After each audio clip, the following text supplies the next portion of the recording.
Well, today marks the start of Alzheimer's Awareness Month, and we are taking a look at the latest efforts to treat the disease, as well as warning signs to be aware of. According to the CDC, 5.8 million people in the U.S. has Alzheimer's and related dementias, and research shows that number is expected to double in less than 30 years. Joining us now to talk about it all, Dr. Sperling from Harvard University and Brigham and Women's Hospital. Dr. Sperling, thanks so much for joining us this morning. Oh, thanks so much for having me. First, I want to ask about that alarming rise expected in new cases. Why do you think this is happening? Well, part of the reason is we're doing a good job at keeping people alive longer, which is wonderful. But unfortunately, Alzheimer's disease is closely associated with aging. And so that's expected to increase very quickly. And we know there is no cure for the disease yet. What can you tell us about the latest in drug treatments? Well, very excitingly, the FDA has now approved the first what we call disease-modifying treatments for Alzheimer's disease. And we're now testing to see if we start that even earlier, before people have symptoms, getting ahead of Alzheimer's disease, whether we could really prevent dementia one day. Now, has the landmark drug Leqembi shown promise since it was approved earlier this year? Yes, we just came from a meeting last week where we showed that Leqembi, especially at the earliest stages of disease, can really hopefully maintain cognitive function for out to almost 2 years. And in the AHEAD study, we're testing that in people before they have symptoms.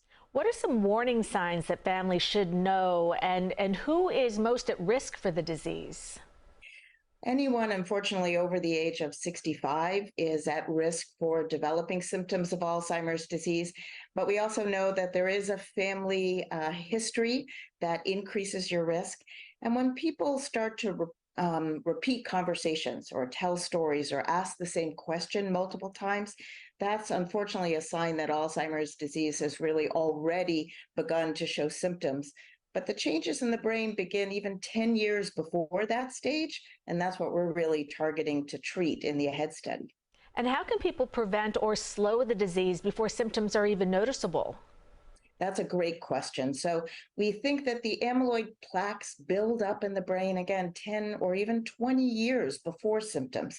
That's why we're hoping that in these clinical trials like the AHEAD study, we could go after the underlying process in the brain and try to prevent the disease from showing the symptoms. But getting lots of exercise and sleeping well and all of those other good things help your brain be more resilient as well.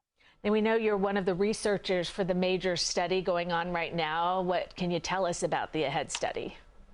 Well, the AHEAD study is looking for people ages 55 to 80 who don't yet show symptoms of Alzheimer's disease, but whom we believe that the process is already beginning in the brain.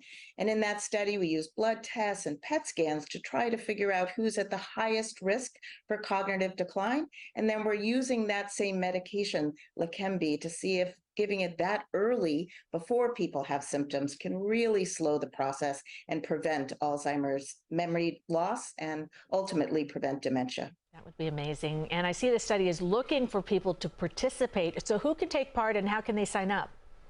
Well, they can look on aheadstudy.org, or actually in New York City, we have two sites, one at Columbia and one at Mount Sinai.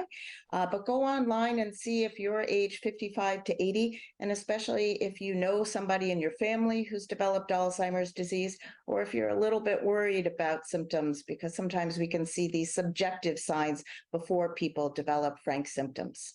Thanks so much, Dr. Sperling, and all the work you do to try to wipe out this horrible disease. Well, thank you so much for having me. I appreciate it. For more information about the AHEAD study and how to participate, head to our website, cbsnewyork.com.